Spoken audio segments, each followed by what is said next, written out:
आदिवासियों की बात आती है तो बस्तर का जिक्र स्वतः ही यहाँ पर हो जाता है।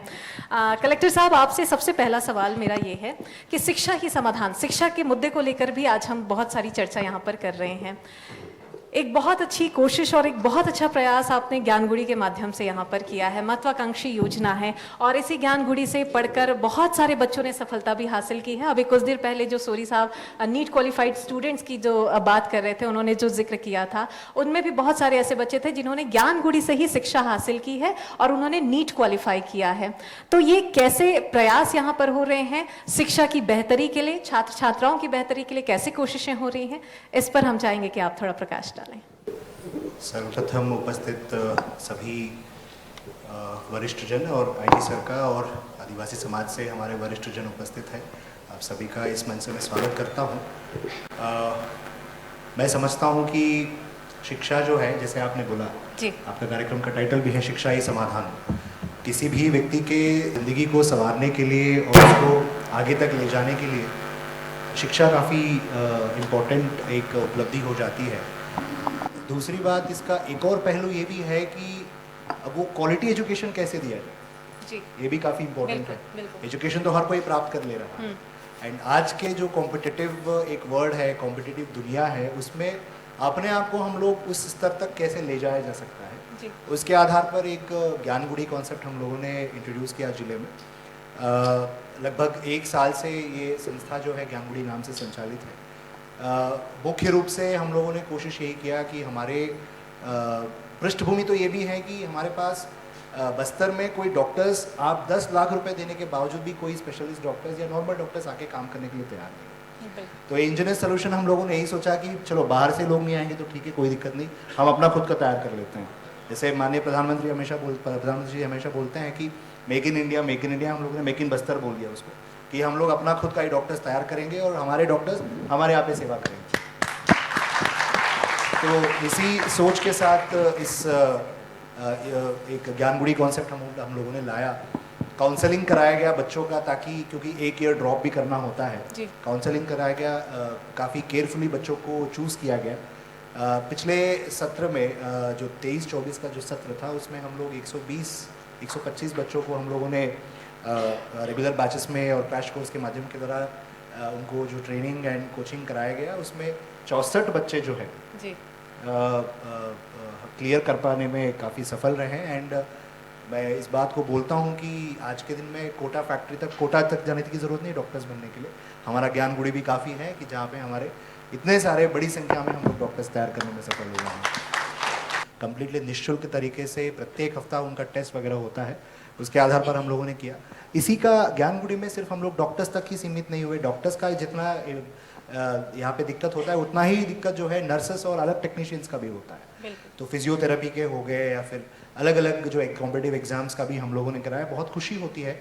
अभी हाल ही में जस्ट अभी 2 दिन पहले ही PAT एग्जाम्स का हमारे पास रिजल्ट आया, जिसमें पूरे छत्तीसगढ़ से 23,000 से भी ज़्यादा बच्चों ने हिस्सा लिया था। उसमें 6वीं रैंक हमारे ज़िले से है।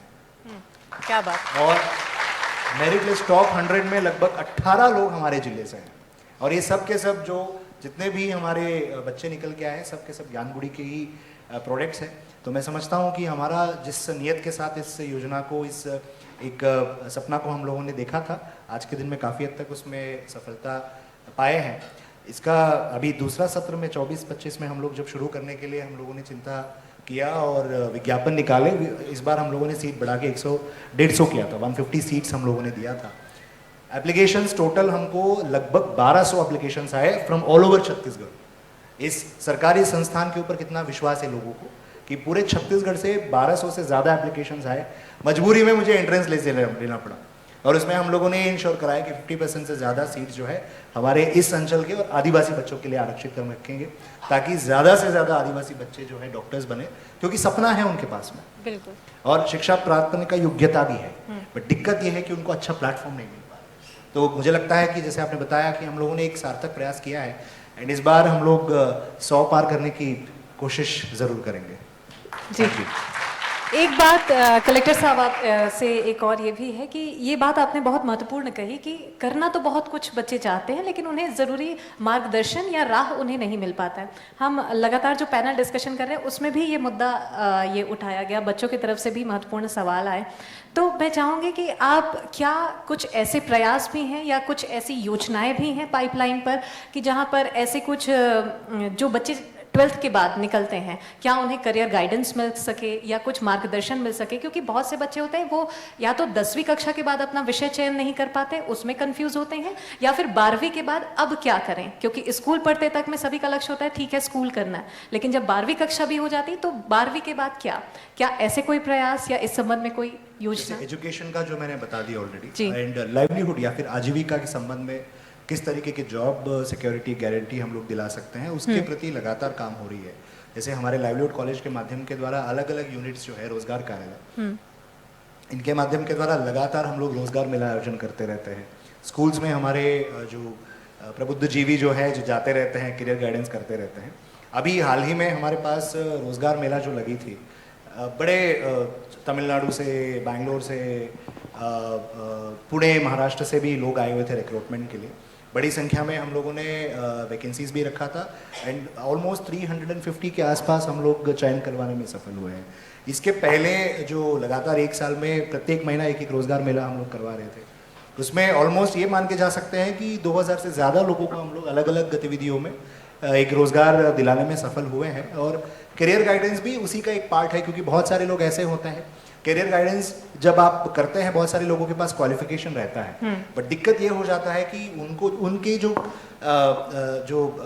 स्टडीज़ का जो बेसिस है उसके आधार पर नौकरियां जब अलग शहरों में या फिर अलग स्टेट्स में जब लगती है, वहाँ पे वो लोग जाने में हिचकिचा जाते हैं। तो वो उसका भी हम लोगों ने इस बार टैकल करने की कोशिश किया है कि उनको एक गाइडेंस करें कि खास करके उनका जो अलग जिलों में या फिर अलग स्टेट में जब जाके काम करना होता है, बड़ी बड़ी शहरों में खास करके, उसको भी हम इस पूरे प्रयास में जारी किया है ताकि उन लोगों को मेंटल कंडीशनिंग भी हम लोग करें कि ऐसा कोई दिक्कत नहीं है, क्योंकि उनको खाना पीना, बोर्डिंग लॉजिंग तो वैसे भी फ्री में मिल जा रहा है, ऊपर से एक्स्ट्रा वेतन जो है बढ़ा के दे रहे हैं। तो ये सब चीज़ें करने के बाद काफ़ी अच्छी संख्या में रिटेंशन की कैपेसिटी भी हमारी बढ़ी है। तो ब्रिटिश और की करियर गाइडेंस में भी हम लोग धीरे से ही काफ़ी अच्छा स्ट्राइड्स हम लोग करने में सफल हुए हैं। जी, आईजी साहब आपसे अगला मेरा सवाल था, चूंकि अभियान को लेकर हमने बातचीत की, शिक्षा के क्षेत्र में जिस प्रकार से जो ज़रूरी अभियान चलाए जा रहे हैं उसको लेकर, जब आपके डिपार्टमेंट के और आपके विभाग की बात आती है, लोन वर्राटू अभियान है, पुना नारकोम अभियान है, ऐसे कई अभियान हैं, जिस प्रकार से नियत नीलानार भी अभी जो मुख्य रूप से चलाया जा रहा है, कुल मिला के मकसद, मोटिव सिर्फ एक ही है कि लोगों को मुख्य धारा से जोड़ना, या जो नक्सलवाद जो लगातार बढ़ता जा रहा है उन्हें भी मुख्य धारा से जोड़ने की कोशिशें हो रही हैं। आप कैसे देखते हैं, क्योंकि कई बार ऐसी स्थिति में ये भी देखा जाता है कि बच्चों का भी इन्वॉल्वमेंट, कहीं ना कहीं बच्चों को भी बरगला के उन्हें नक्सली चाहे बोले तो वो अपनी ओर में खींच लेते हैं, या उन्हें मुख्य धारा से या जिस राह पर वो चल रहे हैं उनसे वो भटका जाते हैं या भटका देते हैं। तो इसको लेकर हम चाहेंगे कि आप थोड़ा प्रकाश डालें।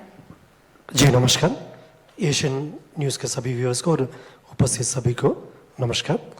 जैसा देखा जाए तो विगत लगभग 30-40 वर्षों से जो नक्सल संगठन द्वारा एक साजिश के तहत बस्तर क्षेत्र को बाहर का दुनिया के संपर्क से वंचित रखा गया। संपर्क वंचित रखने के लिए अलग अलग उन्होंने हथकंडे को अपनाया थे।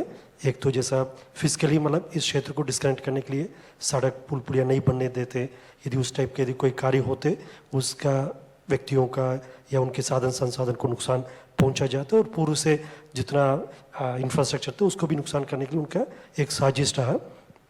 साथ साथ जो मोबाइल टावर्स है उसको भी नुकसान पहुंचाने का एक कोशिश महोदय संगठन द्वारा की जाती। और तीसरा जो बच्चे को शिक्षा से वंचित रखने के लिए भी ये काफ़ी बड़ी एक साजिश के तहत देखा जाए तो तब से राज्य गठन हुआ, खासतौर पर वर्ष 2006-07 से लेकर 12-13 तक, उस अवधि में 215 से अधिक जो स्कूल आश्रम बिल्डिंग को महोदय द्वारा ध्वस्त की गए थे ताकि अंदरूनी क्षेत्र के बच्चे शिक्षा से वंचित रह जाए। तब ये शिक्षित हो जाएगा, फिर ये सवाल करने लग जाएगा महोदय संगठन से, आप ऐसा क्यों बोल रहे हैं या ऐसा क्यों कर रहे हैं करके। इसलिए उन्हें शिक्षा से वंचित रखने के लिए इन टाइप के इंफ्रास्ट्रक्चर्स को डैमेज किए गए थे। ये सब परिस्थिति को देखते देखते फिर शासन द्वारा ये निर्णय लिए गए थे। नक्सल समस्या का समाधान के दृष्टिकोण में हम सिर्फ एक मिलिट्री अप्रोच नहीं यानी अभियान संचालित करना पर्याप्त नहीं रहते, साथ साथ हम विकास कार्य को भी गति देना है और कनेक्टिविटी प्रोजेक्ट्स को भी हमें फोकस देने करके पुनः सभी जो रोड, सड़क, पुल पुलिया सबका निर्माण प्रारंभ किए गए थे और इलेक्ट्रिफिकेशन, मोबाइल टावर्स का पुनः स्थापित करने का काम किए गए थे। और साथ साथ जो एजुकेशन इंस्टीट्यूशंस जो पहले नक्सल समस्या के कारण से बंद हुई है उन्हें पुनः प्रारंभ करने के लिए भी एक काफ़ी बड़ी फोकस्ड अप्रोच के तहत कार्रवाई की गई थी। देखा जाए तो विगत कुछ वर्षों में लगभग 350 से अधिक जो स्कूल नक्सल समस्या के कारण से बंद हुई उसे पुनः प्रारंभ की गई या पुनः स्थापित की गई। उसके एक प्रमुख कारण ये भी है अंदरूनी क्षेत्र में जो नवीन सुरक्षा कैंप स्थापना करने के पश्चात एक इंटीग्रेटेड डेवलपमेंट सेंटर के रूप में हमारा प्रत्येक सुरक्षा कैंप अपने आप में एक समग्रित विकास केंद्र के रूप में काम करते हुए कैंप स्थापना के पश्चात सड़क, पुल पुलिया निर्माण के अलावा उन इलाका में जो प्राथमिक शाला है, आश्रम बिल्डिंग का भी निर्माण करने के लिए सुरक्षा दी गई थी और कई इस टाइप का एजुकेशन इंस्टीट्यूशंस पुनः प्रारंभ हो गई और उसके माध्यम से इलाका में भी एक सकारात्मक परिस्थिति हमको देखने के लिए मिल रहा है। क्षेत्र के युवा जागरूक होते जा रहा है, वो शासकीय नौकरी से लेकर अन्य जो एजुकेशनल मतलब एम्प्लॉयमेंट अपॉर्चुनिटी में अवसर देकर आगे बढ़ रहा है। यदि हाल फिलहाल में भी अनेक जो सरकारी नियुक्ति के अलावा जो प्राइवेट जॉब्स में भी अंदरूनी क्षेत्र के बच्चे काफ़ी अच्छा प्रदर्शन किया। यदि बस्तर फाइटर और अन्य जो डिपार्टमेंटल जो भर्ती में भी उन अंदरूनी क्षेत्र के बच्चे का काफ़ी अच्छा योगदान रहा। इस प्रकार हम बस्तर क्षेत्र में अभी वर्तमान में एक बदलता हुआ परिस्थिति हमको एक सकारात्मक परिवर्तन देखने मिल रहा है और निश्चित रूप से आने वाले समय में शिक्षा और कनेक्टिविटी के माध्यम से बस्तर क्षेत्र के एक नया पहचान, एक आइडेंटिटी प्राप्त होगा। अजी साहब, जैसा कि आपने बताया कि 350 स्कूल जो कि बिल्कुल या तो तोड़ दिए गए थे या पूरी तरह से ख़त्म कर दिए गए थे और ये भी उन ताकत के द्वारा किए गए थे जिससे पूरा छत्तीसगढ़ परेशान था, जिसके कारण छत्तीसगढ़ की बाहर भी इमेज खराब हुई थी या जो भी था। आप लोगों के पास सबसे बड़ी चुनौती तो ये है कि न केवल इस समस्या से निपटना प्लस जो बच्चे हैं उनको मुख्य धारा में जोड़ते हुए वापस शिक्षा के प्रति अग्रसर करना है। तो यहाँ सबसे बड़ी बात है, जिस सवाल को लेकर हम सब लोग यहाँ बैठे हैं कि क्या शिक्षा ही समाधान है, शिक्षा ही आखिरी समाधान है।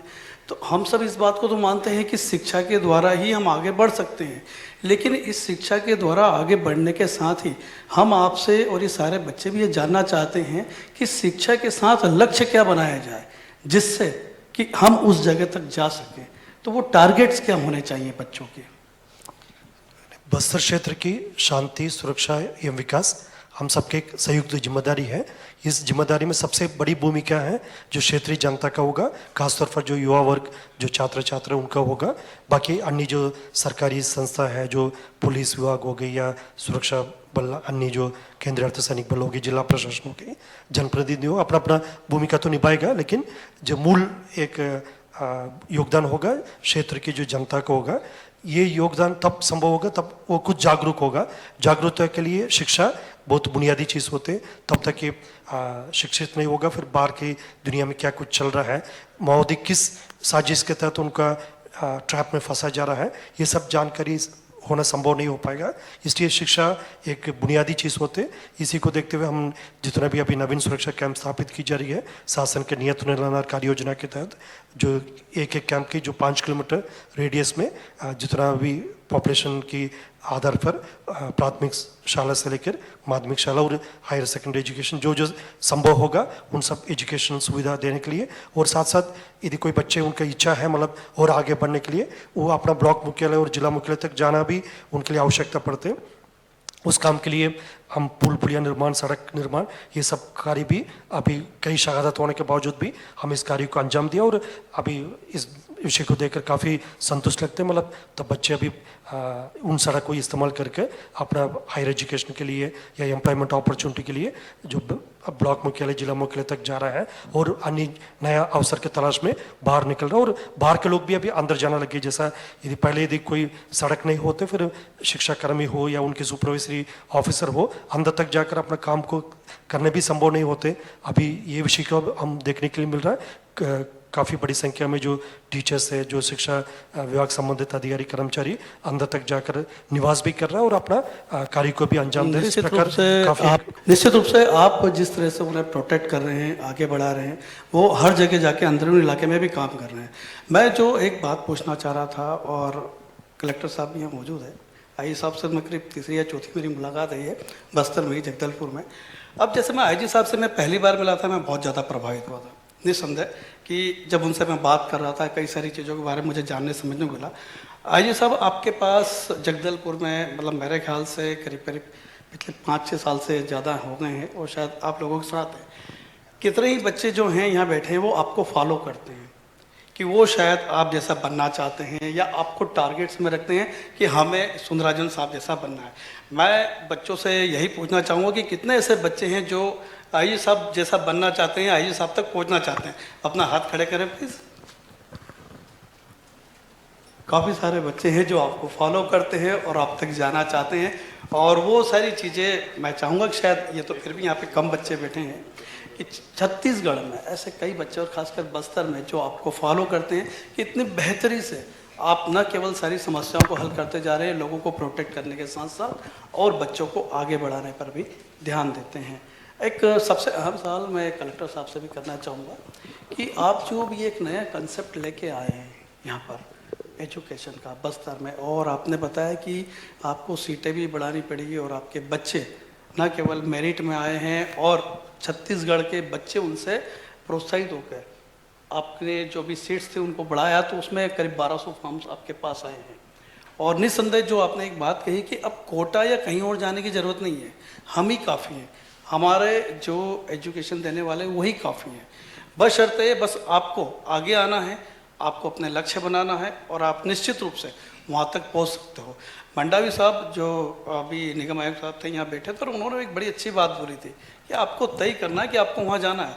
उन्होंने CGPSC का अच्छा एग्जाम्पल भी दिया था कि आप लोगों का कॉन्फिडेंस कई बार कुछ गलत चीज़ें देखते हैं, सुनते हैं तो गड़बड़ा जाता है, उनका भी गड़बड़ाया था। और एक पुस्तक का उन्होंने उदाहरण भी दिया था, सीक्रेट का, और कैसे वो पढ़ के आगे हुए।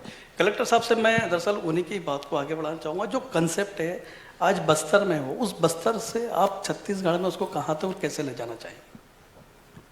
ये रही बात ज्ञानगुड़ी की, ऑफ कोर्स उसी पॉइंट पे हम लोग बात कर रहे हैं। इसका मैंने इम्पैक्ट को दिखाने के लिए माननीय मुख्यमंत्री जी के द्वारा ही उसका उद्घाटन जो है अभी जनवरी में कराया गया था। इससे जो है इसका इम्पैक्ट बताने में मुझे काफ़ी हर्ष होती है जब इसका माननीय मुख्यमंत्री जी के उद्घाटन के पश्चात हमारे रिजल्ट्स आने के पश्चात ओडिशा के और छत्तीसगढ़ के लगभग तमाम जिलों से टीम्स आके इसको, इस पैटर्न को, इस पूरे किस तरीके से इसको पूरा संचालित किया जा रहा है विदाउट एनी फर्स्ट, हम लोग किसी भी तरीके का शुल्क उसके ऊपर नहीं ले रहे हैं, और एविडेंटली हम लोग रिजल्ट्स देने में सफल भी हुए हैं। इस मॉडल को किस तरीके से हम लोग क्रियान्वयन कर सकते हैं, इसका स्टडीज़ जो है अलग अलग ज़िले जो है किए हैं, छत्तीसगढ़ के भी और उड़ीसा के केओंझर, आपके कोरापुट, मलकानगिरी, नवरंगपुर, जगल बगल में जो ज़िले हैं वो लोग भी आके अपना टीम्स भेज के यहाँ पे स्टडी करके गए हैं। तो मैं समझता हूँ कि जैसे IG सर भी बता रहे थे कि यहाँ की दशा और दिशा बदलने के लिए उच्च शिक्षा काफ़ी ज़रूरी है। ऐसे में उसका गुणवत्ता युक्त और उस कॉम्पिटिटिव रेडीनेस के साथ हम लोग उसको तैयार करेंगे तो मुझे लगता है कि काफ़ी अच्छा रिजल्ट यील्ड होगा उसमें। और इस मॉडल का सफलतम क्रियान्वयन तब भी हो सकता है जब ये मॉडल जो है एक तो रिजल्ट देना शुरू करे, पहली बात, दूसरी बात उसका जो रेप्लिकेशन जो है अलग जिलों में होते जाए, वहाँ के अनुकूल के हिसाब से वहाँ पे होता जाए। इससे मुझे लगता है कि ये पूरा मॉडल जो है पूरा छत्तीसगढ़ में लाया जा सकता है। बहुत बढ़िया बात है ये, और निश्चित रूप से जिस तरह से एक नई चीज़ लेके आए हैं आप, इससे पहले भी कुछ IAS जो जिनको मैं थोड़ा बहुत जानता हूँ वो नई नई चीज़ें लेके आए थे। OP चौधरी जी यहाँ आए थे, कुछ समय रहे थे, तो वो भी कुछ बस्तर के लिए कुछ नया करके गए थे। आप और सुंदराजन साहब तो कर ही रहे हैं लगातार। रजत बंसल आए थे, वो कुछ और कर गए। मुझे लगता है कि बस्तर में जो भी आता है उसके लिए शायद ऐसा लगता है कि मुझे यहाँ बहुत कुछ करना है, अंदर से ही बहुत प्रेरित होता हूँ।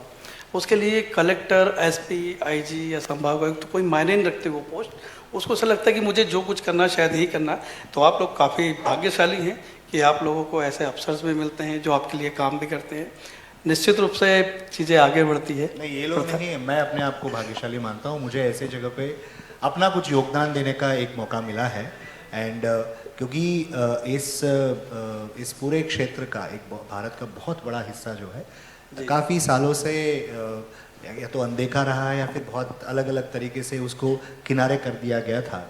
अभी समय आ गया है कि बस्तर को उस स्टेज में जाके खड़े होने का जहाँ पे यहाँ के जो आदिवासी रीति रिवाज को ध्यान में रखते हुए लोगों को आगे कैसे बढ़ाया जा सकता है, वो स्पेस अभी क्रिएट हो रहा है। और मैं अपने आप को भाग्यशाली मानता हूँ कि वो जो ट्रांसफॉर्मेशन का एक टाइम पीरियड में मैं भी इसमें शामिल था बोलने के लिए। Thank you. कितनी अच्छी बात है। आईजी साहब, आपसे सवाल था मेरा। अभी कुछ देर पहले हमने नक्सलवाद को लेकर भी बात कही है और उसके खात्मे को लेकर कैसे प्रयास हो रहे हैं लगातार, ये भी हमने आपके माध्यम से जाना है। ये बात लगातार निकल कर सामने आती है कि पुलिस हमेशा ग्रामीणों के बीच, आदिवासियों के बीच समन्वय स्थापित करने की भरपूर कोशिश करती है, लेकिन अंदरूनी जगहों की जब बात आती है और हम शिक्षा को लेकर जब बात कर रहे हैं, अंदरूनी जगह पर अगर स्कूल खोले जाने के प्रयास होते हैं, जब छात्र छात्राएं अपने घर से बाहर निकलती हैं, तो कहीं ना कहीं उनके मन में काफ़ी ज़्यादा डर रहता है इस बात को लेकर कि कहीं उनके साथ में कोई दिक्कत ना आ जाए, नक्सली उन्हें पकड़ ना ले। तो ऐसे में किस प्रकार से समन्वय स्थापित किया जाता है और कैसे आदिवासियों को, चाहे ग्रामीणों को, ये समझाइश देने की कोशिश होती है कि किस प्रकार से वो निडर होकर स्कूल जा सकते हैं या कहीं और अपने रोजी रोटी के लिए वो आगे निकल सकते हैं, बढ़ सकते हैं आगे? एजुकेशनल इंफ्रास्ट्रक्चर को तैयार करने के लिए बस्तर संभाग के अंतर्गत शिक्षा विभाग और जिला प्रशासन अपना तरीके से शासन के निर्देश अनुसार काम करते हैं। जो पुलिस और सुरक्षा बल, उनका प्रमुख भूमिका इसमें है जो एक सुरक्षित वातावरण निर्मित करना, ताकि बच्चे बिना किसी प्रकार का संकोच, बिना किसी प्रकार का डर स्कूल तक जा सकता है और अपना पढ़ाई को आगे ले जा सकता है। जिसके लिए महोदय द्वारा पूर्व में जैसा मैंने बताए थे, एक साजिश के तहत मतलब क्षेत्र के बच्चों को एक फॉर्मल एजुकेशन सिस्टम से दूर रखने के लिए, उनसे वंचित रखने के लिए अनेक प्रकार का जो हिंसात्मक गतिविधि का अंजाम दिया गया, स्कूल का तोड़फोड़ तक की गई थी। उसके अलावा जो स्कूल तक जाने आना रास्ता को भी ब्लॉक की गए थे। जैसा उदाहरण स्वरूप मैं ये बताना चाहूँगा, जैसा 3 साल पहले की बात है, तब हम लोग इधर से बीजापुर जिला का बासागुड़ा से लेकर जगरुंडा के बीच में रोड को बनाने के लिए जो काम प्रारंभ किए गए थे, उस दौरान हम लोग एक स्थान पर जो खड़े होकर देख रहे थे, उधर काफ़ी बच्चे मतलब अंदर जैसा सिलगेट टेकलुगडम से बासागुड़ा जो स्कूल तक उनका आना है, जो बरसात के समय थे, नदी नाला काफ़ी भर गए थे। वो बच्चे जैसा अपने गांव से आ रहे थे, नाला के अंदर उतर रहे थे, फिर पुनः बाहर आकर फिर अगले 400-500 मीटर में दोबारा एक और नाला रहते, जैसा जो छात्र तो मतलब अपना शर्ट वगैरह खोल कर तो मतलब अंदर उतर कर बाहर आ रहे थे, फिर जैसा सभी नाला पार करने के बाद शर्ट पहनकर वापस क्लासरूम जा रहे थे। लेकिन जो बच्चे हैं वो भी नहीं कर पाते, काफ़ी उनका जिस तरीके से उसी गीला कपड़े से फिर पूरा 3-4 नाला पार करके वापस स्कूल तक जाकर बैठकर पढ़ना पड़ते, फिर उसी कंडीशन में वापस घर भी जाना पड़ते। इस टाइप के एक काफ़ी कुछ कठिनाई को देखना सामने करना पड़ रहा था उनका। फिर हमने तय किया था मतलब हम किसी भी कीमत में जो 3-4 बड़ी ब्रिजेस है उसको कंप्लीट करना और सड़क का काम को पूर्ण करने करके, फिर उस समय भी जो नक्सल ने अपना समर्थक लोग के माध्यम से ये प्रोटेस्ट भी किए गए थे, ये सड़क नहीं बनना चाहिए, ये ग्रामीण के सहमति के बिना सड़क बनाई जा रहा है, सुरक्षा बल अपना काम के लिए सड़क को पूर्ण करना चाह रहा करके, फिर हम सभी ग्रामीण से संपर्क किया, उनका सही बात को उनसे तक जानकारी लेकर गए थे। मतलब ये सड़क रहे नहीं रहे, हम अपना काम करते रहे, लेकिन ये सड़क आपकी बच्चे के, उनकी भविष्य के लिए बनाई जा रहा है करके उन्हें कन्विंस किए गए थे। उस सड़क निर्माण के दौरान हमारा कई जवान का शहादत भी हुआ। ये जो पोस्ट है अभी भी जो कैंप सुनील पोस्ट नाम पर निर्माण की गई थी, क्योंकि उस पुल पुलिया काम के सुरक्षा के समय एक सीआरपीएफ जवान जिसके नाम सुनील कुमार है, उनकी शहादत हुआ। फिर उसी पुलिया के ऊपर ही हम कैंप बनाए थे, उसका नाम भी सुनील पोस्ट रखकर जो 7-8 महीने बाद वो पुल का कंप्लीट भी किया थे। आज यदि हम उस रोड पर खड़े होकर देखेगा, प्रतिदिन कम से कम 300-400 बच्चे स्कूल आते जाते, मतलब साइकिल में अपना कंफर्टेबल एक सिचुएशन में आना जाने की स्थिति हमको देखने को मिल रहा है। तो उसी समय हमको जो शहादत जो हुआ है उसके एक अर्थ निकल कर आते, मतलब जो हमारा जवान कई उनका जो जान का कुर्बानी दिया, क्षेत्र की जनता भी जो नक्सल की इस विचार के खिलाफ लड़ते लड़ते अपना जान की शहादत दिया। इस टाइप का काफ़ी संघर्ष के बाद ये स्थिति हम आज के डेट में पहुंच पा रहे थे। ये बस्तर के एक सकारात्मक जो परिस्थिति हम धीरे धीरे देखने के लिए मिल रहा है, और निश्चित रूप से आने वाला समय में जो युवा शक्ति उनके माध्यम से बस्तर के लिए एक नया आइडेंटिटी भी मिलेगा, और जिससे जनता के मंशानुरूप क्षेत्र में शांति व्यवस्था स्थापित होगा, नक्सल समस्या का खात्मा होकर हम आगे ले जा सकता है। और उसके लिए पुनः मैं इस बात को इंसिस्ट करना चाहूँगा, उसका शिक्षा एक बहुत बड़ी ताकत है। तब तक लोग शिक्षित नहीं होगा, जागरूक नहीं होगा, ये लक्ष्य प्राप्त होना संभव नहीं होगा। और तब शिक्षित होगा मतलब कई बार हमारे खिलाफ भी सवाल करते वो स्वीकार है, जैसा तब जनता शिक्षित होगा मतलब इंट्रैक्शन में हमसे भी पूछते मतलब आप ऐसा क्यों कर रहा है, ऐसा क्यों नहीं कर रहा करके। ये बात काफ़ी एक स्वागत योग्य है, ताकि हमसे भी सवाल करे, प्रशासन से भी सवाल करे, और सेम टाइम जो नक्सल या उनके समर्थक लोग उनकी विचारधारा से भी सवाल करें, फिर ये समस्या को हम समाप्त कर सकता है। उसी दिशा में काफ़ी मजबूती से हम आगे बढ़ रहा है। हम पूरा विश्वास है आने वाला बहुत जल्दी बस्तर क्षेत्र में नक्सल समस्या का खात्मा होगा और हम एक नया बस्तर को सब देखने के लिए मिलेगा। एक और महत्वपूर्ण सवाल आपसे आईजी साहब ये भी था कि एक लंबा वक्त हो चला है आपको बस्तर में रहते और अपनी सेवाएं देते, तब में और अब में क्या कुछ और कैसी स्थिति देखते हैं? क्योंकि तब में काफ़ी ज़्यादा अभाव था जिस पर प्रभाव बिल्कुल भरपूर डाला गया है, तो अभाव में प्रभाव कितना कारगर हुआ है, ये एक सवाल। और दूसरा, अगर देखा जाए तो बस्तर समृद्ध है, आदिवासी समृद्ध है, वन संपदा को लेकर, खनिज संपदा को लेकर, लेकिन लगातार इनका दोहन हो रहा है। तो इसको कैसे सुरक्षा के दृष्टिगत से कैसे आप देखते हैं और कैसे इसे बचाया जा सकता है, कैसे इसे रोका जा सकता है? बस्तर क्षेत्र तो मतलब नेचुरल रिसोर्सेज से काफ़ी लाइक वेल डेवलप्ड है, मतलब जो काफ़ी रिच है नेचुरल रिसोर्स है। जैसा नक्सल समस्या के कारण से मतलब कई बार ये रिसोर्सेज को हम जनता की यूटिलिटी के लिए सही तरीके से इस्तेमाल नहीं कर पाए थे, लेकिन शासन का भी जो नक्सल समस्या के समाधान के लिए 3 प्रमुख जो एक कंपोनेंट है, उसमें तो एक तो ऑपरेशनल क्षेत्र की जनता का एक ह्यूमन रिसोर्स डेवलप करने के हिसाब से उन्हें शिक्षित करना, उन्हें रोजगार का अवसर देना है, और काफ़ी उनका ह्यूमन रिसोर्स इंडेक्स को डेवलप करने के लिए अनेक प्रकार के जो कार्रवाई की जा रही है। उसी हिसाब से देखा जाए तो मतलब बस्तर क्षेत्र के जो जितना भी हमारा नेचुरल रिसोर्सेज है आने वाला पीढ़ी के लिए, उसका उनकी डेवलपमेंट के लिए और इस क्षेत्र के विकास के लिए काम आएगा। और उसी दिशा में देखा जाए तो फिर कनेक्टिविटी काफ़ी एक इम्पॉर्टेंट प्रोजेक्ट है। अभी हमारा रोड कनेक्टिविटी से लेकर फ्लाइट कनेक्टिविटी भी अभी बस्तर संभाग मुख्यालय अभी हैदराबाद से, रायपुर से, बिलासपुर से, जबलपुर और दिल्ली से कनेक्टेड हो गया। आने वाले समय और कनेक्टिविटी का विस्तार हो सकता, ताकि इधर टूरिज्म से लेकर और अन्य जी इंडस्ट्रियल प्रोजेक्ट को लेकर काफ़ी कुछ प्रोजेक्ट्स आगे बढ़ सकता है, जिससे क्षेत्र के युवाओं को एक अवसर मिलेगा। और हमेशा शिक्षा को हम नौकरी के रूप से जोड़कर नहीं देखना चाहिए। शिक्षा इस दिशा से भी बहुत ज़्यादा जरूरी है। मतलब लोग अपने आप को समझ सकता है, मतलब खुद की कितना कैपेबिलिटी है और क्षेत्र के क्या कुछ समस्या है, उसका समाधान कैसे ढूंढा सकता है, ये शिक्षा उसीलिए जरूरी है। मतलब नौकरी तो मतलब ठीक, कई लोग का शासकीय नौकरी मिलेगा, कुछ लोग प्राइवेट सेक्टर में काम कर सकता है, कई लोग जो कृषक रूप में भी काम करना चाहेंगे, उसके लिए भी शिक्षा जरूरी है। मतलब अच्छा पढ़े लिखे किसान भी सामान्य किसान की तुलना में काफ़ी अच्छा काम कर सकता है। क्षेत्र की भलाई के लिए शिक्षा जरूरी है। इसलिए मतलब बार बार हम इस पॉइंट को इंसिस्ट करते हैं, जो क्षेत्र की जनता जितना ज़्यादा पढ़े लिखे हैं और अपने आप को जागरूक करे, उसी से बस्तर क्षेत्र का हम एक भविष्य थोड़ा मजबूत और सुरक्षित बना सकते हैं। एक सवाल मेरा कलेक्टर साहब से है कि हायर एजुकेशन में बच्चों के लिए आपने ज्ञानगुड़ी करके जो पहल की है, बहुत अच्छी पहल है, रिजल्ट शायद आपको आ भी रहे हैं और अच्छे उम्मीद भी कर रहे हैं। स्कूली शिक्षा के लिए आप बच्चों के लिए क्या नया करने जा रहे हैं? किसी क्या पहल है जो वाकई में इसी की तरह एक यादगार बनकर बने लोगों के लिए? अभी हाल ही में जिस कल की बात है कि छत्तीसगढ़ शासन के द्वारा और माननीय मुख्यमंत्री जी का, क्योंकि उनके पास ही अभी स्कूल शिक्षा विभाग भी है, एक मेगा पेरेंट्स टीचर्स मीटिंग आयोजन किया गया था। हमारे ज़िले में 266 संकुल हैं और प्रत्येक संकुल में पेरेंट्स टीचर्स मीटिंग का आयोजन किया गया था, जिसमें हम लोगों ने देखा कि बड़ी संख्या में पेरेंट्स जो हैं, बल्कि हमेशा से करिकुलम में रहा है, बट उसको एक यात्रा के रूप में हम लोगों ने मनाया, ताकि ज़्यादा से ज़्यादा लोग हमारे साथ जुड़े और ज़्यादा से ज़्यादा उनके जो बच्चों के प्रति उनका क्या सोच है और बच्चे क्या कर रहे हैं घर में, यहाँ से जाने के बाद वहाँ क्या हो रहा है, वहाँ से जाने के बाद यहाँ क्या हो रहा है, उसको देखते हुए हम लोगों ने उसको ऑर्गेनाइज कराया था। काफ़ी अच्छा रिस्पॉन्स मिला है। और उसी कड़ी में दूसरा जो है, हमारे जैसे स्कूली बच्चे जो है, खास करके छात्रावास और आश्रमों में हमारे बच्चे जो पढ़ाई करते हैं, उनका एक तरीके से जिस तरीके से कॉम्पिटिटिव दुनिया बढ़ती जाती है, उस तरीके से अलग अलग तनाव भी आपके ऊपर आना शुरू हो जाता है। उसको लेके हम लोगों ने एक मेंटल हेल्थ इश्यूज़ के कारण से बहुत सारे बच्चे जो है कम उम्र में डिप्रेशन के उसमें हो जाते हैं, या ऐसे कोई चीज़ उनके ऊपर गुजरता रहता है बट वो लोग बता नहीं पाते, क्योंकि हम लोग मेंटल हेल्थ इश्यूज़ के बारे में खुल के ना तो लोगों को जानकारी है इसके बारे में, ना तो उसके बारे में खुल के बात कर सकते हैं, क्योंकि हम लोग समझ भी नहीं पाते। अगर कोई खुल के एक्सप्रेस भी कर लिया उसको समझ नहीं पाते।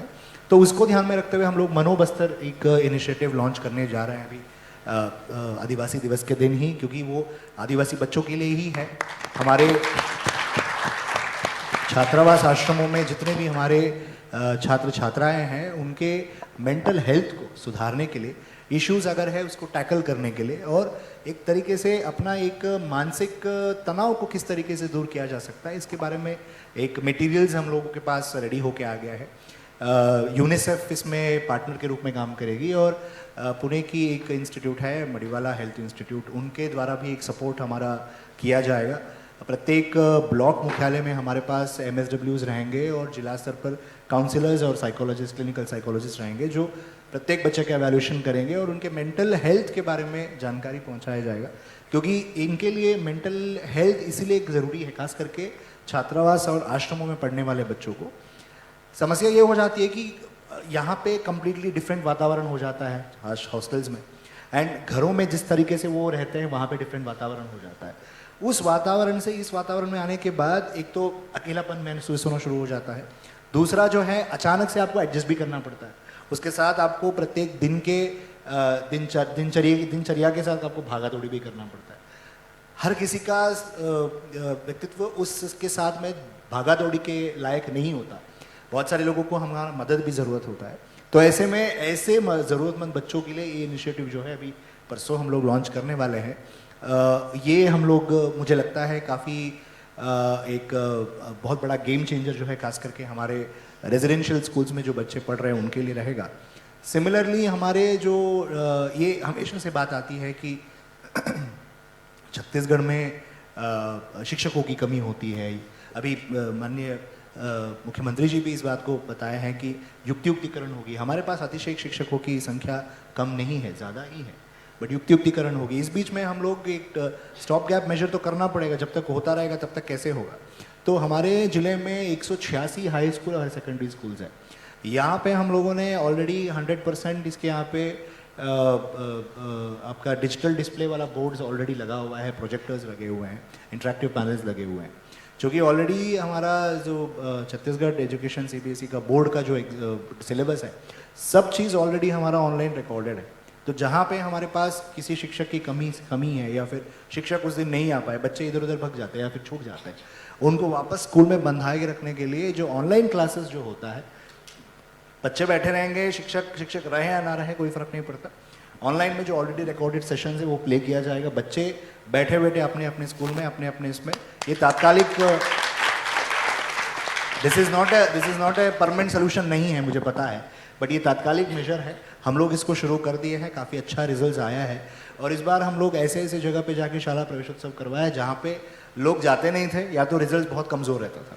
तो जिला स्तर का, ब्लॉक स्तर का, ऐसे ऐसे जगह पे कराए जहाँ पे पहली बार जिला स्तर के अधिकारियों को लोग देख रहे थे, पहली बार ऐसे जनप्रतिनिधि लोगों को देख रहे थे जो शिक्षा से जुड़ी हुई बातें कर रहे थे। तो ये सब चीज़ें छोटी मोटी पहल हम लोग अपने स्तर पर कर रहे हैं।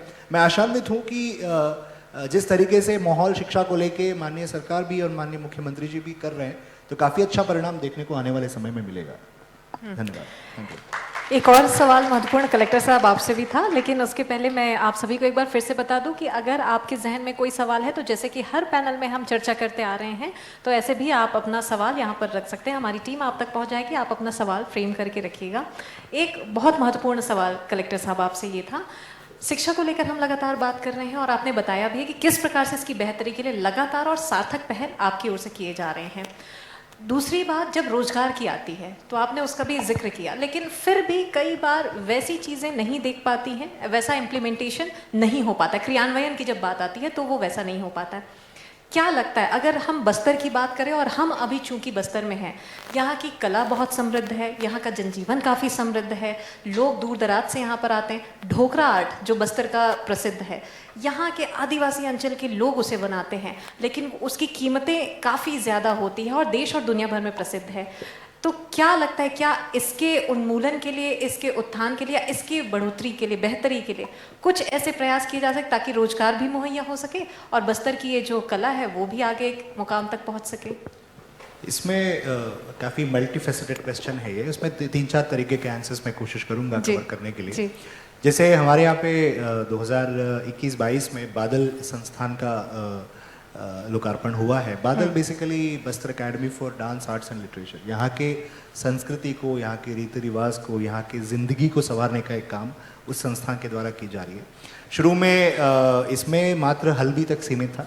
अभी पिछले 1-1.25 साल में हम लोगों ने गोंडी, ध्रुवी और भत्री, इन तीनों भाषाओं का वहाँ पे क्लासेस हम लोगों ने शुरू करा दिया है, ताकि ये जो लोकल लैंग्वेजेस है उसको हम लोग बढ़ावा दे सकें। दूसरी बात यह है कि वहाँ पे हम लोगों ने पहले जो है सिर्फ भरतनाट्यम तक था, इस बार हम लोगों ने कथक क्लास वहाँ पे इंट्रोड्यूस किया है। भले ही ये मॉडर्न अन्य डांस फॉर्म्स है, बट यहाँ के लोगों को भी अलग अलग डांस फॉर्म्स की ज़रूरत पड़ती है, उसको ध्यान में रखते हुए। इसके अलावा जो आर्ट को संवारने के लिए हमारे पास जो इस संस्थान को मुख्य रूप से इस संस्थान को हम लोगों ने इंदिरा गांधी कला विश्वविद्यालय जो खैरागढ़ में हमारा जो संस्थान है उसके साथ एफिलिएट कराया गया है। वहाँ के द्वारा जो भी डिप्लोमा एंड जो भी कोर्सेज जो जारी होता है उसके आधार पर हमारे यहाँ पे भी कोर्सेज जारी हो रहे हैं। और इसके साथ साथ में वहाँ पे लगातार जो समर कैंप्स अभी हाल ही में हम लोगों ने चलाया था, बहुत ही मतलब विश्वास लायक स्थिति नहीं रहा कि इतने सारे बच्चे, इतने सारे छोटे छोटे बच्चों से लेके बड़े बड़े बच्चों तक किस किस तरीके से आर्ट उनमें कण कण में बसा है वो देखने को मिला था। बड़े अच्छे उसमें आर्ट का हो या फिर नाटक का हो, संगीत का हो, यहाँ के जो रीति रिवाज को ध्यान में रखते हुए पूरे कोर्सेज को डिज़ाइन किया गया है, ताकि यहाँ के मूल जो प्रकृति जो है उसके साथ कोई छेड़छाड़ ना हो। एंड साथ ही साथ में वहाँ पे हम लोग लगातार, जैसे माननीय लोग भी बैठे हैं, इन लोगों के साथ में भी संभाग स्तर के हमारे जितने भी आदिवासी समुदाय के हमारे जो प्रमुख हैं, जिला स्तर के प्रमुख हैं, उनके साथ बैठ के चर्चा परिचर्चा होती रहती है किस तरीके से इसको और बेहतर किया जा सकता है। कोशिश ये भी करते हैं, इस बार तो हम लोगों ने वार्षिक कैलेंडर भी तैयार किया है कि पूरे सत्र में जितने भी आदिवासी प्रमुख त्योहारें आती है उसको हम लोग वहाँ पे भी मनाएंगे, ताकि बाहर से जो लोग आते हैं उनको समझ में भी आए कि गाँव वाले अपने अपने स्तर पर कर लेते हैं, क्योंकि जब तक हम लोग जाते नहीं हैं, उनके साथ रहते नहीं हैं, तो समझ में आता नहीं है। तो इसीलिए उसके जितने भी त्योहारें हैं उसको हम लोग यहाँ पे भी मनाएंगे, ताकि लोगों को पता चले कि खास करके शहर के निवासी या फिर मुझे लगता है कि विश्व आदिवासी दिवस के रूप में ये जो बात हो रही है, इससे बेहतर और इससे अच्छी बात नहीं हो सकती कि जो वार्षिक कैलेंडर यहाँ पर तैयार किया जा रहा है, इसमें आदिवासी मुख्य त्योहारों का भी जिक्र यहाँ पर किया जाएगा। जी जी, वही मैं बता रहा था कि ताकि ज़्यादा से ज़्यादा लोग जो है इसके साथ जुड़ सके। एंड जो उद्योग की बात है कि जब आपके पास में कला है तो आपको मौका तो मिलना ही मिलना, ये तो है। इसी उसमें हम लोगों ने अभी बस्तर आर्ट गैलरी, जिसका पिछले 2 साल में इस्टेब्लिश हुआ है, काफ़ी बड़ी मात्रा में हमारे पास आदिवासी बच्चे जो है आते हैं, अपने कला का प्रदर्शन करते हैं। उसी कड़ी में एक अभी हम लोग दसरा हमारा बहुत बड़ा पहचान है बस्तर का, जो पूरे विश्व प्रसिद्ध दसरा है, उसको ध्यान में रखते हुए हम लोग जो पुराना तहसील ऑफिस था उसको हम लोगों ने शिफ्ट कराते हुए वहाँ पे बस्तर दसरा पसरा करके एक बड़ा वहाँ पे इस्टेब्लिशमेंट हम करने जा रहे हैं। बेसिकली दसरा संबंधी जितने भी चीज़ें हैं, हमारा पहचान जो है हमारी संस्कृति से है, बस्तरिया का पहचान अपनी संस्कृति से है, उसको संवारने का काम जो है बस्तर का दसरा पसरा प्लेस में हम लोग करने वाले हैं, जहाँ पे एक ओपन एम्फी थिएटर रहेगा। वहाँ पे दसरा संबंधी जितने भी चीज़ें हैं, वो संस्कृति को संवारने का काम उसमें किया जाएगा।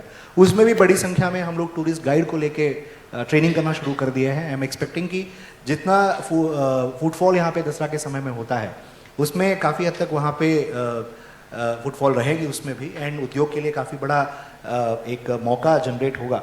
एक छोटा सा इसमें जोड़ दूंगा, जस्ट अभी इस कार्यक्रम के जस्ट पहले छत्तीसगढ़ कनेक्ट करके एक कार्यक्रम को कंप्लीट करके मैं आ रहा था, जिसमें ऑल ओवर इंडिया से लगभग 52 ऐसे टूरिस्ट ऑपरेटर्स पहुंचे थे। हमारे दसरा को जिस तरीके से हम लोग मार्केटिंग कर रहे हैं टूरिज्म डिपार्टमेंट के तत्वाधान में, उनके मार्गदर्शन में, मुझे लगता है कि टूरिस्ट का इन्फ्लो जितना बढ़ता जाएगा उतना ज़्यादा यहाँ के उद्योग के अवकाश, खास करके संस्कृति से और यहाँ के जीवन शैली को जुड़े हुए जितने भी चीज़ें हैं उसके बढ़ावा मिलता जाएगा। तो ये संस्कृति से जुड़ते हुए उन्नयन, रोजगार उन्नयन किस तरीके से हो सकता है, एजुकेशन को साथ में जोड़ते हुए, इस तरीके का हमारा प्रयास है।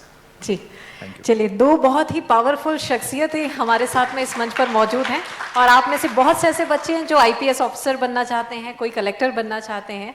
अगर आपके मन में कोई सवाल है, एक महत्वपूर्ण सवाल कोई एक छात्रा की ओर से आ रहा था, आप सीधे सवाल यहाँ पर कर सकते हैं। सबसे पहले अपना परिचय दें और फिर आप सवाल रखें। Very good evening, sir. I am Priyanka Dhali, student of BSc final year. Sir जैसे कि ग्रेजुएशन करते हैं उसके बाद बहुत प्रेशर होता है, कोई हायर स्टडीज़ में जाना चाहता है तो कोई मतलब कोचिंग का तैयारी करना चाहता है, सिविल सर्विस में, पीएससी में, सीजी व्यापम में, बहुत सारे ऑप्शंस होते हैं। तो अगर सर कोई कंपटीशन एग्जाम में जाना चाहता है, कोई मतलब सिविल सर्विस या पीएससी में, तो सर क्या साथ में सेकंड ऑप्शन भी रखना चाहिए? जैसे कि सर मैं एक बीएससी की स्टूडेंट हूँ, अगर मेरे को कंपटीशन एग्जाम का तैयारी करना है तो सर क्या मेरे साथ कोई मतलब सेकंड ऑप्शन भी रखना चाहिए मेरे को, जैसे एमएससी या ऐसे? मतलब सर आपने क्या रास्ता अपनाया? तो सबसे पहले मैं आपको बेस्ट विशेस देना चाहूँगा। आपकी जो इच्छा है, जो पीएससी या यूपीएससी की तैयारी करने का, निश्चित रूप से आप अपना जो इच्छा में सफल होना चाहिए। और साथ साथ में ये भी अनेक कार्यक्रम को बताते हैं, जैसा सर्वप्रथम हमको एक फोकस से होना चाहिए, मतलब कोई सर्विस में आना या कोई बिजनेस अपॉर्चुनिटी देखने के लिए पहले एक अच्छा इंसान, दूसरा एक जिम्मेदार नागरिक वो बनना जरूरी है। उसके बाद जो अपना मन की इच्छा अनुरूप जो भी प्रोफेशन आप सेलेक्ट करना चाहेगा, जैसा आपकी इच्छा है, मतलब पीएससी या यूपीएससी जाने के लिए, जैसा उसमें फोकस्ड अप्रोच कर सकता है। जैसा सेफ्टी के लिए मतलब कई लोग जैसा हायर एजुकेशन के साथ साथ कंटिन्यू भी करते हैं, जैसे बीएससी के बाद एमएससी या पीएचडी भी करते हैं। लेकिन यदि आपका एकदम फोकस है, मतलब मुझे इसी में आना है करके, आप एक रिस्क भी कर सकता है, मतलब ले सकता है।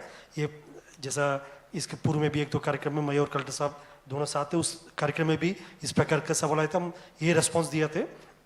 ये तो पूरा पीएससी का तैयारी है, यूपीएससी की तैयारी थे, कई फैक्टर के ऊपर निर्भर रहते। लगभग 90% आपकी मेहनत और हार्डवर्क के ऊपर रहते।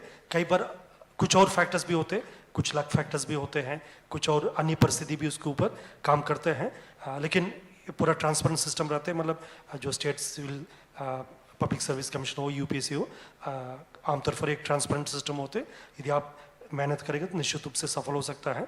यदि आप आपकी इच्छा है, मतलब इसी में जाना चाहिए, फिर अन्य कोई डाइवर्शन लेने की आवश्यकता नहीं है। यदि आपके फैमिली सपोर्ट सिस्टम अच्छा है, आपके फैमिली सपोर्ट करना चाहेगा, मतलब ठीक है आप 2 साल 3 साल इसी में आप टाइम लेकर आप पढ़ाई कर सकता, तैयारी कर सकता करके, फिर आप एक ही अप्रोच के तहत आप सीधे सीधे उसी के कोचिंग और उसी के परीक्षा की तैयारी कर सकता है। यदि आपका अन्य कोई फैमिली सिचुएशन है या ऐसा कोई परिस्थिति है, आप एक स्कॉलरशिप को लेकर एक सेफ ऑप्शन लेना चाहते हैं, फिर एमएससी या पीएचडी को भी कंटिन्यू कर भी तैयारी कर सकता है। जैसा हम लोग के जो क्षेत्र थे, जैसा मैं बीएससी एग्रीकल्चर के स्टूडेंट थे, जो बीएससी एग्रीकल्चर के बाद अनेक लोग एमएससी एग्रीकल्चर जो स्कॉलरशिप ले रहे थे, जो आईसीआर स्कॉलरशिप होते, लगभग तनख्वाह जैसा उनका महीने भर स्कॉलरशिप मिलते रहते। उसके साथ साथ फिर ये यूपीएससी की तैयारी भी करते। फिर इसमें यदि सफल हो जाए अच्छी बात, नहीं तो फिर एमएससी के बाद फिर रिसर्च लाइन में या एकेडमिक लाइन में चले जाते। इस टाइप का भी ऑप्शंस रहते हैं। मैं पुनः रिपीट करना चाहूँगा, मतलब ये आपकी सपोर्ट सिस्टम के ऊपर भी डिपेंड रहते हैं। यदि आपके फैमिली सपोर्ट सिस्टम आपके लिए काम करेगा, मतलब ठीक आप 2 साल 3 साल रिस्क लेकर यूपीएससी तैयारी कर सकते हैं करके, फिर आप फोकस तरीके से उसी में काम कर सकता है। नहीं तो फिर आप एक सेफ ऑप्शन लेना चाहते हैं, फिर कोई एम्प्लॉयमेंट, नहीं तो कोई हायर डिग्री के साथ साथ भी इसको तैयारी कर सकता है। आपको शेयर करना चाहिए। कोई और सवाल किन्हीं के जहन में? जी सर के जो आंसर है वो कम्प्लीटली अपने आप में कंप्लीट हो गया है। ये एक हमेशा एक बात रहता है कि एक कॉम्पिटिटिव एग्ज़ाम्स खास करके हमेशा एक रिस्की फैक्टर होता है, हो भी सकता है नहीं भी हो सकता है। तो ऐसे में अब बहुत सारे लोग ऐसे होते हैं, बहुत अच्छी तैयारी करने के बावजूद भी कहीं ना कुछ कमी हो जाती है। ऐसे में वो एक बड़ा रिस्क रहता ही रहता है। एंड ऐसे में उसी के ऊपर पूरा दाव लगा के बाद में आप पछताओ, ऐसा नहीं होना चाहिए। एक प्लान भी हमेशा होना चाहिए। अगर खास करके अगर आपके पास एवेन्यूज़ है उच्च पढ़ाई के लिए तो उसको ज़रूर करना चाहिए। अगर इस बीच में एम्प्लॉयमेंट का अगर कोई रास्ता खुला है तो उसको भी लेना चाहिए। साथ ही साथ में मैनेजेबल है ऐसा कोई, क्योंकि हम सब काम करते करते ही इस फील्ड में आए हैं, तो ऐसा नहीं लगता है कि अगर हम कर सकते तो आप लोग भी कर सकते हैं। आप में क्या कमी है, बिल्कुल कर सकते हैं। तो एक हमेशा एक प्लान बी प्लान सी के साथ चलना काफ़ी लॉजिकल है।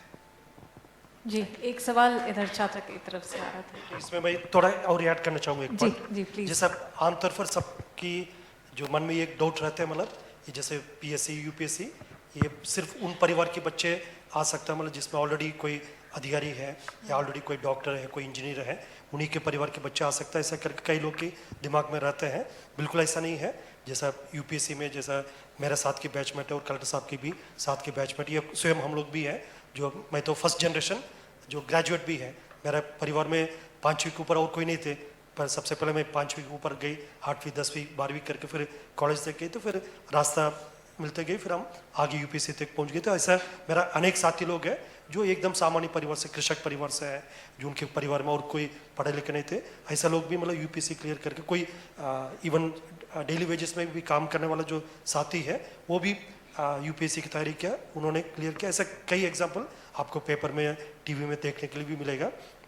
इसमें सर्वप्रथम ये डाउट का माइंड से दूर करना पड़ेगा, मतलब ये परीक्षा हमसे होगा नहीं होगा, वो तो निश्चित रूप से होगी यदि आपकी हार्डवर्क होगा और सही आपका गाइडेंस और मार्गदर्शन रहेगा। और कुछ जैसा बहुत कम फैक्टर जो लक फैक्टर होते, बाकी 95% ही, पहले मैं 90 बोल रहा था, लेकिन 95% भी हम हार्डवर्क के ऊपर दाव लगा सकता है। बाकी 5% मतलब हर चीज़ में रहते हैं, मतलब लक तो इवन स्पोर्ट्स में भी रहते हैं और बिजनेस में भी रहते हैं, हर चीज़ में रहते हैं, उस टाइप का 5-10% लक भी रहते हैं। लेकिन ये डाउट सबसे पहले दिमाग से हटा सकता है, ये हमसे होगा नहीं होगा, क्योंकि सबसे हो सकता है, मतलब यदि आपका इतना एज लिमिट है, इतना एजुकेशन क्वालिफिकेशन होगा, निश्चित रूप से आपका यूपीएससी पीएससी में तैयारी देने मतलब अपीयर होगा, ज़्यादा चांस है आपका एग्जाम क्लियर करने का है। इसीलिए कहा भी जाता है कि कर्म कीजिए, फल की चिंता ना कीजिए। जी, एक सवाल इधर से आ रहा था। सर, मेरा नाम मनीषा नाग है। सर, मैंने कुछ समय पहले पूछा था लैंग्वेज के बारे में। सर, हम लोग आदिवासी हैं हम लोग, और हम लोग ना बहुत ज़्यादा ग्रामीण क्षेत्र से आते हैं। तो सर सर मेरी इंग्लिश बहुत कमज़ोर है, मेरी नहीं सबकी, क्योंकि सर मैं अभी बीएससी फाइनल ईयर में हूँ और कॉलेज में इंग्लिश में पढ़ाते हैं और उसमें से बहुत कम मेरे को समझ में आता है। क्यों? क्योंकि मैं हमेशा से सरकारी स्कूल में पढ़ी हूँ और वहाँ पे हमने इंग्लिश सब्जेक्ट के अलावा, जो सब्जेक्ट होता है ना, उसके अलावा हमने कभी इंग्लिश पढ़ी ही नहीं है सर। तो मैं ये चाहती हूँ कि हमारा जो बेस है, यानी कि प्राइमरी मिडिल, वहाँ से जितनी मात्रा में हमको हिंदी पढ़ाई जाती है उसी के बराबर हमको इंग्लिश भी पढ़ाई जाए। ये सर आप यहाँ के मतलब हमारे जिले के ऐड है, तो मैं चाहती हूँ कि जब तक आप हैं तब तक इस समस्या का समाधान करके जाए। हम लोग पहली बार सर के उसमें तो तमिल और इंग्लिश होगा, मेरे में मैंने पहली बार हिंदी का आई जो है 8th स्टैंडर्ड में सीखा। तब तक तो 7वीं तक तो हम लोग जो है कन्नड़ा मीडियम में पढ़ रहे थे। पहले इंग्लिश तो हमारे पास 5वीं के बाद इंट्रोड्यूस हुआ, 8वीं के बाद जो है हम लोग हिंदी का आई सीखना शुरू किया। आज के दिन में मैं किसी के साथ भी हिंदी में ऐसे वो नहीं बोल सकता हूँ कि बोल ही नहीं सकते कि मैं कर्नाटका से बिलोंग करता हूँ। मेहनत है बस। आप अपने आप को कम बोलोगे कि मैं अरे इंग्लिश में नहीं, इंग्लिश में बोलेंगे तो कैसे होगा। आज के दिन में आपके साथ आपके बराबरी में हिंदी में बोल सकता हूँ, आपके साथ बराबरी के हिंदी बोल सक रहा हूँ, तो इसीलिए क्योंकि मैंने उसके ऊपर मेहनत किया। मैंने ये नहीं बोला कि अरे यार मेरी हिंदी ठीक नहीं है, अगर मैं पीछे रह जाऊंगा तो बात नहीं कर पाऊंगा। अपने आप को कभी कम महसूस नहीं करने दें। बेस ऐसा कुछ नहीं होता है, जैसे 8th स्टैंडर्ड है, बेस 8th स्टैंडर्ड में थोड़ी बनता है। हिंदी तो मैंने सीखा। सर मेरे कहने का ये मतलब नहीं था कि पहली दूसरे से ही उनको सिखा जाए, धीरे धीरे करके। जैसा मैं आपके इसके लिए बताना चाहूँगा, ठीक प्लीज़ बैठ जाइए, बैठ जाओ आराम से। जैसा हमेशा बोला जाते हैं, जैसा जो अंग्रेजी है it's a language, it is not a knowledge. ठीक, जैसे वो सिर्फ एक भाषा है, जैसे हिंदी एक भाषा है, तमिल एक भाषा है, बंगाली एक भाषा, वैसी अंग्रेजी एक भाषा है, वो ज्ञान नहीं है। ठीक, भाषा अलग है, ज्ञान अलग है। ठीक, आप ज्ञान अपना मातृभाषा में भी प्राप्त कर सकते हैं, जैसा गोंडी हल्बी जो ज्ञान गुड़ी भी उसी कॉन्सेप्ट के आधार पर है, और हिंदी से भी, बंगाली से, पंजाबी से, कोई भी भाषा से आप ज्ञान अर्जित कर सकते हैं। ठीक, अंग्रेजी जाने से फ़ायदा यह है, मतलब आप कई दूसरे देश में जा रहा है, कोई आप कम्युनिकेशन थोड़ा आराम से कर सकते हैं, लेकिन कोई कॉम्पिटिटिव एग्जाम तैयारी करने के लिए अंग्रेजी जाना ऐसे ज़रूरी नहीं है। जैसा आज की डेट में मतलब सभी कॉम्पिटिटिव एग्जाम, यूपीएससी एग्जाम भी है, आप अपना मातृभाषा हिंदी में दे सकता है। मेरा बैच का अनेक टॉपर्स है जो हिंदी मीडियम का है और हिंदी में परीक्षा दिया है, और जैसा तमिल में भी परीक्षा दे सकता है। आप जैसा तमिल यदि उनका इंग्लिश नहीं जान रहा है, वो तमिल में भी परीक्षा देकर यूपीएससी में टॉपर भी बन सकता है, सेलेक्ट भी हो सकता है। इसलिए लैंग्वेज जाना ऐसा कोई कंपल्शन नहीं है, यदि जान जाएगा अच्छी बात है, आपका थोड़ा कॉन्फिडेंस आ जाएगा और आपकी कॉन्टैक्ट सर्कल थोड़ा बढ़ सकता है। और जैसा उसके लिए उम्र कोई सीमा भी नहीं है, ठीक, जैसा शासन का कोशिश ये रहेगा मतलब प्राथमिक स्तर से ही भी मतलब लोग अच्छे सभी काम के लायक जो भाषा सीख ले समझ ले करके पहचान से दी वो अवसर नहीं मिलेगा। बड़े होकर भी आप प्राइवेटली भी सीख सकते हैं, जैसे कलेक्टर साहब भी बताए थे, उन्होंने हिंदी थोड़ा लेट शुरू किया। मेरा तो मतलब 23 साल की उम्र में जो हिंदी का शुरुआत हुआ, आ ई जैसा हिंदी के जो अल्फ़ाबेट है, 23 साल में जो पुलिस अकेडमी जाने के बाद जैसा हमको क्लास लेने, क्योंकि हमारे गांव में तो ये तमिल का भाषा का मीडियम थे, फिर बाद में जैसा सर्विस में आने के बाद अकेडमी में सीखा जाता, फिर हमको पास करने पड़ते, तभी सर्विस कंफर्म होते, मतलब लैंग्वेज पास होने के बाद सर्विस कंफर्म होते। फिर अभी थोड़ा बहुत काम चलाओ टाइप का बोल सकता, लिख सकता, पढ़ सकता, इतना तो हो गया ना, फिर कहीं कोई दिक्कत तो नहीं आ रहे थे। जैसे मैं पुनः लास्ट में आपकी सवाल की जवाब में ये बताना चाहूँगा, लैंग्वेज के बारे में बहुत ज़्यादा चिंता नहीं करना, ठीक। नॉलेज अपना मातृभाषा में भी अर्जित कर सकता, उसको लेकर आगे बढ़ सकता। यदि मौका मिलेगा, शासन तो मौका देगा, अभी भी दे रहा है और आगे भी कई कुछ प्लान्स आ सकता है, उसमें आपको और अवसर मिलेगा। लेकिन प्राइवेटली भी आप कोशिश कर सकता है, यदि जितना और ज़्यादा लैंग्वेज आप सीख जाएगा। कई लोग फ्रेंच भी सीखते हैं, जैसा मौका मिलेगा तो प्राइवेटली यूट्यूब ये व्हाट्सअप देखकर भी कई लोग फ्रेंच भी सीख लेते हैं, जर्मन भी पढ़ लेते हैं। वो तो काफ़ी इंटरनेट से भी आपका अवसर मिल जाता है। जितना जानकारी आप भाषा की जानकारी, उतना आप कॉन्फिडेंस लेवल बढ़ जाएगा, उससे आपको आगे बढ़ने का और अवसर मिलेगा। लेकिन हमको इंग्लिश नहीं आ रहा, ऐसा करके कभी कोई डाउन नहीं फील करना, ठीक। उससे कोई फर्क नहीं पड़ते, आप हिंदी से भी अच्छा परीक्षा दे सकते, आगे बढ़ सकता, ठीक। निश्चित रूप से आईजी साहब ने अभी जो बात कही है बहुत ही बढ़िया बात है और आप सब लोगों को उसका अनुसरण करना चाहिए, क्योंकि इंग्लिश सिर्फ हौवे के रूप में हमारे सामने आती है और हम कई बार घबरा जाते हैं। हमें लगता है कि हम कैसे किसी से बातचीत करेंगे, हम कैसे कोई कॉम्पिटिटिव एग्ज़ाम फेस करेंगे, लेकिन इंग्लिश वाकई में ऐसी कोई बाधा नहीं होती है।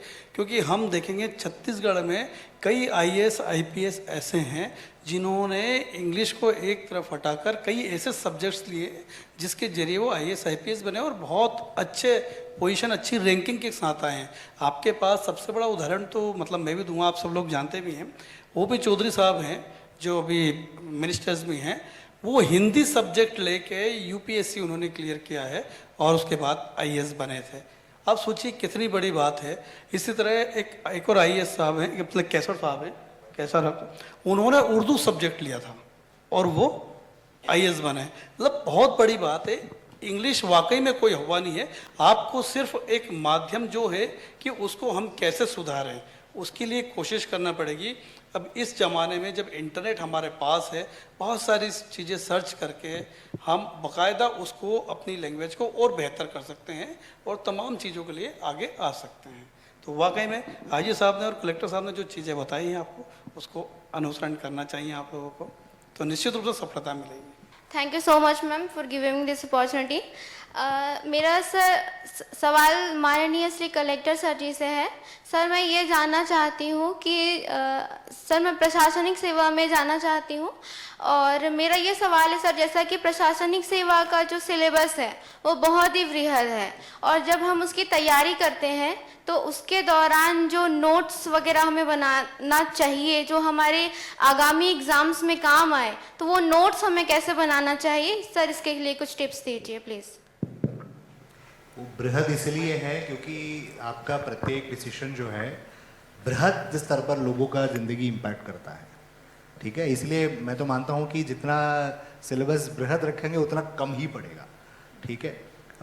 रही बात आपके सवाल की, नोट्स कैसे बनाना है या फिर कैसे पढ़ाई करनी है, इसमें नहीं, सिविल सर्विसेज में नहीं, किसी भी कॉम्पिटिटिव एग्जाम्स में पहला हमको ये समझना चाहिए कि क्वेश्चन का एंगल क्या है। क्वेश्चन का एंगल समझना है, एनालिटिकली उस क्वेश्चन को आपको समझने की ज़रूरत है। किसी भी क्वेश्चन के पीछे कि 3-4 पहलू होते हैं, 3-4 लेयर्स होते हैं।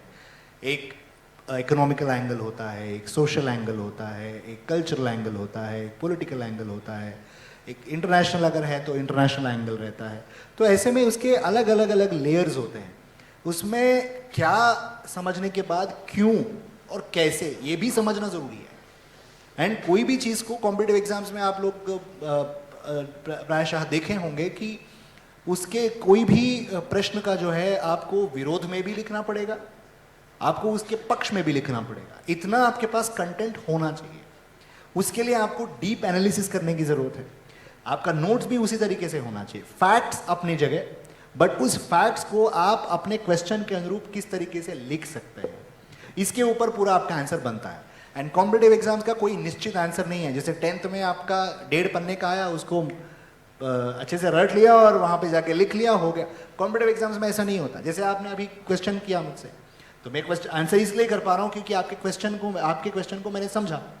समझने के बाद एक प्रयास मैं कर रहा हूँ कि आपको अपने आंसर से खुश कर सकूँ।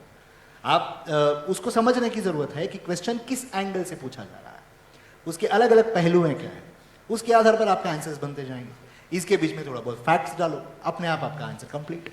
लैंग्वेज बैरियर को लेकर जो लगातार बात हो रही थी, भाषाओं को लेकर जो बाध्यता आती है, वो सिर्फ एक कहीं ना कहीं दिमागी तौर पर वो हमारे ऊपर में हावी हो जाती है, क्योंकि जो दो खास मेहमान और जो पैनलिस्ट हमारे साथ में बैठे हुए हैं, आईपीएस ऑफिसर हैं और कलेक्टर साहब हैं, दोनों ही अलग स्टेट से आते हैं। एक ने कर्नाटक के बारे में कलेक्टर साहब ने बोला है और उसके बाद में तमिलनाडु से आईपीएस सर आते हैं। तो ये भी एक बात निकल कर सामने आई कि किसी भी प्रकार के कोई चैलेंज नहीं होते जब तक आप उसे चुनौती नहीं मानते हैं, और कोई भी चीज़ें आपके राह में बाधा नहीं बन सकती। एक आखिर सवाल हम लेते हैं, बहुत से ऐसे स्टूडेंट्स हैं जिन्हें हम सम्मानित भी आज के इस कार्यक्रम के माध्यम से करने वाले हैं। एक आखिर सवाल। मेरा सवाल कलेक्टर सर से है। सर, आप हल्बी कैसे में सीखे? बहुत अच्छा हल्बी गाना गाते हो। इसी को लेकर मेरा अगला जो बात होने वाला था कि मैंने भी ये सुन रखा है कि कलेक्टर साहब बहुत अच्छी हल्बी में गाना गाते हैं, और उसके लिए मैं आपसे दरख्वास्त भी करने वाली थी कि आप ज़रूर ये गाना गुनगुनाइए। और चलिए, चूंकि बच्ची ने ये सवाल कर भी दिया है तो हम चाहेंगे कि आप वो गुनगुनाएं और हम सभी को सुनाएं। भाषाओं की जो बात हो रही थी ना, जी, भाषा कभी सीमा नहीं बनती है। भाषा एक्चुअली आपके इंटेलेक्चुअल विस्तार जो है उसको बढ़ाती है, एंड एक मध्य जुड़ने का। तो आप जहाँ है, जैसा देश वैसा भेष। जैसे हम लोग जैसे यहाँ पे आए तो हल्बी और गोंडी प्रमुखता से बोली जाती है, तो हम हल्बी लगभग सीख लिए हैं। कन्वर्सेशन में अभी भी थोड़ा बहुत दिक्कत होता है, बट अगर कोई सामने वाला कुछ बोलता है तो 100% हमको समझ में आ जाती है। गोंडी इसलिए नेचुरली हमको समझ में आ जाती है क्योंकि गोंडी में काफ़ी हद तक तेलुगु और कन्नड़ा के वर्ड्स हैं, तो गोंडी हमारे लिए काफ़ी आसान हो जाता है। हल्बी थोड़ा सा मराठी मिक्स हो जाता है, उस वजह, और छत्तीसगढ़ी भी मिक्स होती है, हिंदी भी मिक्स होती है, उस वजह थोड़ा दिक्कत होता है। बट एज ऑफ टुडे मेरे लिए दोनों भाषाएं जो है काफ़ी हद तक समझ में आना शुरू हो गया है। थोड़ा बहुत कॉन्वर्जेशन छोटा मोटा कर लेता हूँ मैं उसमें। गाने की बात तो भाई आप ही गा दो यार, माइक दे दीजिए, वही उसी को गाने दीजिए। नहीं, मैं तो गा के थक गया हूँ। आप गाइए ना, मेरे लिए भी गाइए, मेरे लिए भी कोई सर गाइए। सभी यहाँ पे जो बैठे हुए हैं वो सभी आपको सुनने के ज्यादा इच्छुक है और इसीलिए उत्सुक भी बैठे हुए हैं।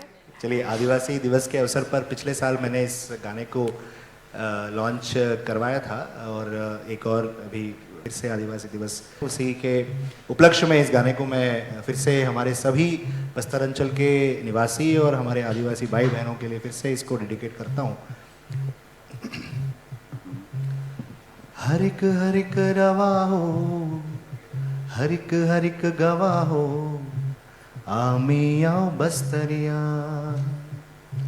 आमिया बस्तरिया हो दीदी मन, आमिया बस्तरिया, आमिया बस्तरिया हो दादा मन, आमिया बस्तरिया। हर एक रवा हो, हर एक गवा हो, आमिया बस्तरिया। Thank you. बहुत प्यारा आपने ये गीत गाया है, और इसी को लेकर जो लगातार जो चीज़ें कैसे कनेक्ट होते जा रही थी कि लैंग्वेज बैरियर को लेकर हमने बात की, हिंदी और इंग्लिश से जो इस चर्चा की शुरुआत हुई वो आकर हल्बी में और इस गाने में खत्म हुआ है। एक बार फिर से जोरदार तालियां।